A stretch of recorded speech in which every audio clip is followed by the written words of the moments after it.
Opening night in the NBA, only 2 games. I'll run through them. It wasn't the most exciting night ever. There's a couple storylines that I want to touch on. So with the Celtics, the three-point shooting was just absurd. 61%, I think, going into the fourth quarter. And a very common, repetitive thing that you see from the Celtics and their preparation and just being smart about things. It's like, let's find the weak link, attack him, and then swing the ball all over the place. And that weak link was one, Karl Anthony Towns. So there's 2 plays in the second half that kind of jump out in particular that kind of play to like exactly what I'm talking about. I mean, it was happening a lot, but it didn't necessarily mean switch into cat, shooter, drive, whatever. I mean, the Celtics were playing 5 out almost the entire night. I would argue, even with all the 3-point attempts they took, and they said they were going to take more, and we'll get to some of those numbers here in a second. Like they even take some, I'm like, I can't believe you're taking that shot. But I think the increased emphasis on volume means that there's going to be some contested threes from like 3 to 5 feet behind the 3-point line, just because they want to got to get those numbers up. So 2 plays against Cat, Tatum, ball handler, the big who was assigned to Cat, or Cat was assigned to the big. It was Cornette, it was Horford. They'd set a simple screen up top for Tatum. They'd get the switch, Tatum against Cat. The Knicks would send help to Cat, and Tatum would make one simple pass, and then the next pass would be swung to a wide-open 3. It happened in a corner 3 on the left side with Derek White, and then they ran it again, where it looked like they actually wanted to get it on the other side and still ended up on the left side, and then it ended up being a skip pass to a wide-open 3 to Jaylen Brown. So the good news for the Knicks, you're not playing the Celtics every single night. But it was very clear, even with the new Cat toy that you have in New York, he's going to have monstrous scoring nights. Defensively, who this team is right now is not who they're going to be later on when they hopefully get Mitchell Robinson back. But just think, like, had they not done the Cat trade, they don't even have that as a center. I also thought it was a little alarming that Drew Holiday was the primary defender on Cat, which we have seen before. They've done it with Embiid. Some of it, I think, is to mess up some of the switching stuff. If you have a 1-5 or a ball handler center setting the screen. So it was just, I don't really know that there's a ton. I'm not going to sit here and be like, oh, this Knicks thing, this isn't going to work out.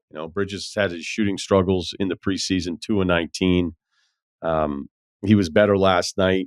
This hitch thing that we're seeing videos of is alarming. But I just have a hard time believing like all of a sudden Mikal Bridges is just not going to be like good on offense. I'm not there yet. I'm going to need a little bit more time to go with that. The Celtics shot 61 threes last night. They shot a league-leading 42.5 threes per game last season. So are they going to shoot 60-plus every single night? Probably not. But they had talked about shooting more threes, and man, did they.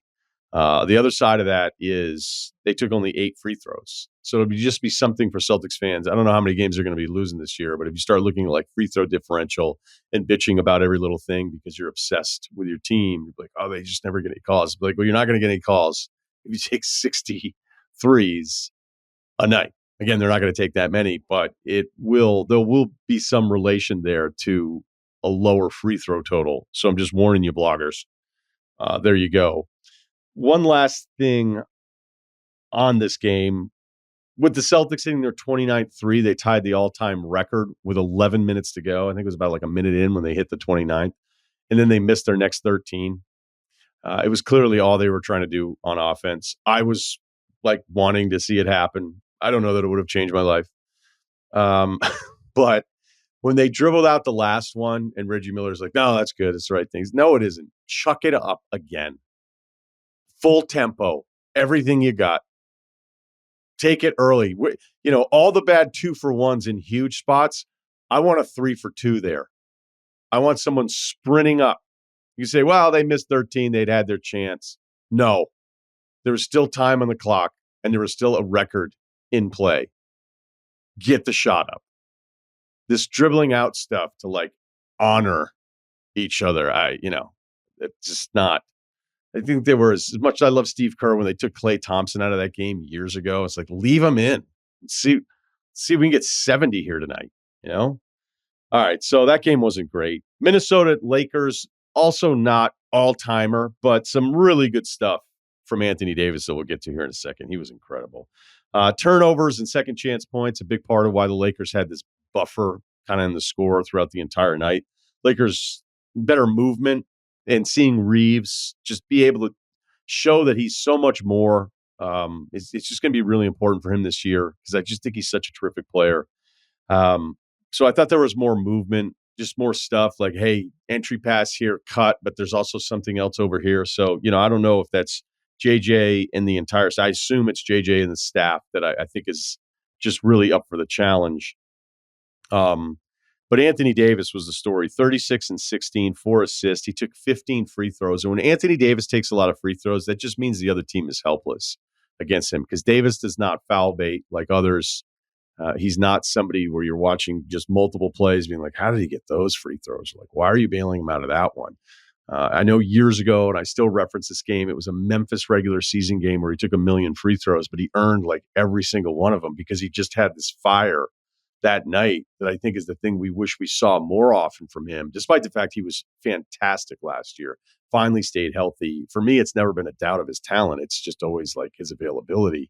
And now he's, after last year, I don't know if that's a fluke or maybe the new normal for him. He looks thicker, which I think is maybe better for him.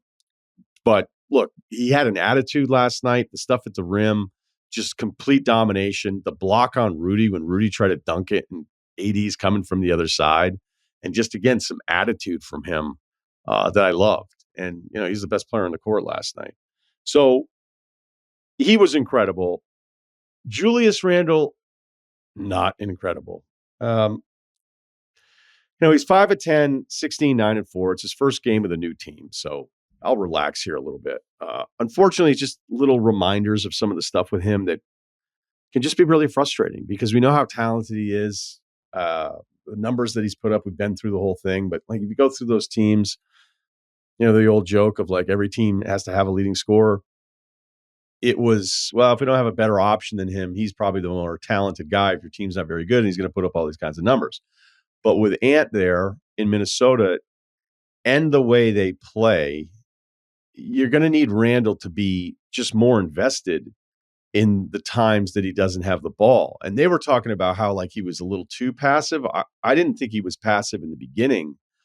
I just thought he was like not interested throughout the game. There's just a few plays that I'll pick. I could have done way more of these, but I'll keep it brief here. I'm not going to turn this into a recap of his Miami playoff game. There was a free throw attempt.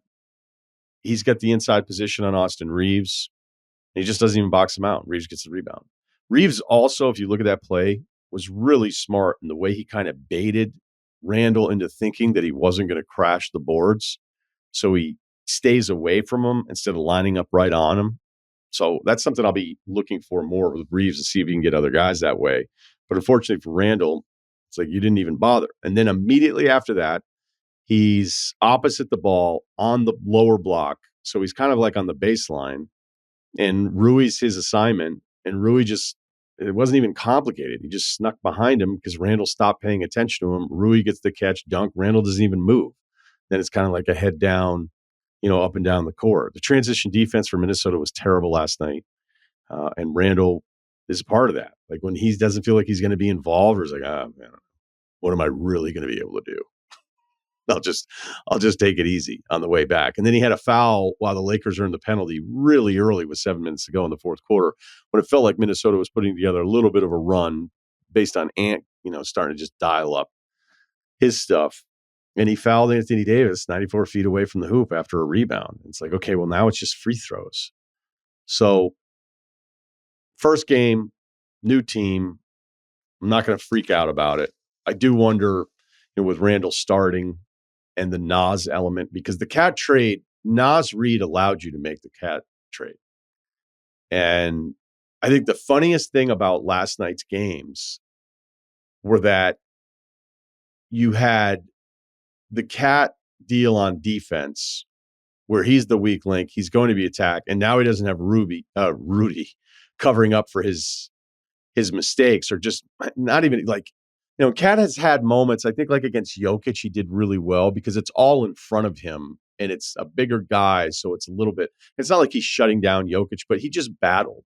And I don't know, maybe if there's like a standard of Minnesota's defense where he felt like he had to crank it up. But again, the Knicks are going to be really good. They're not going to be playing the Celtics every single night, and the center situation is still TBD until we know the health of the rest of the pieces for the Knicks. So it was just that in those moments with Cat last night, defensively, you're like, oh, this is kind of where he always was until like Rudy raised everything. And then you have these awesome perimeter defenders in Minnesota with Ant McDaniels. And I think Alexander Walker gets after it too. There's a lot of good options there defensively. And then while that's happening, you're being reminded later in the game. So it's not the exact same time, but later that night, you're being reminded watching Randall of why the Knicks would be like, yeah, no problem. Like we have to put, everybody can talk about DiVincenzo, but I think part of the reward was the DiVincenzo minutes, like backlog of how that was all going to work with Bridges in the mix, but then also with Randall going like, if we get a full season of Randall and Brunson, does that get in Brunson's way a little? And I think it would have. So yeah, really early, but kind of a funny little storyline as I was watching both players on new teams show the reasons why the former teams were like, yeah, we could probably live if we move on from this play.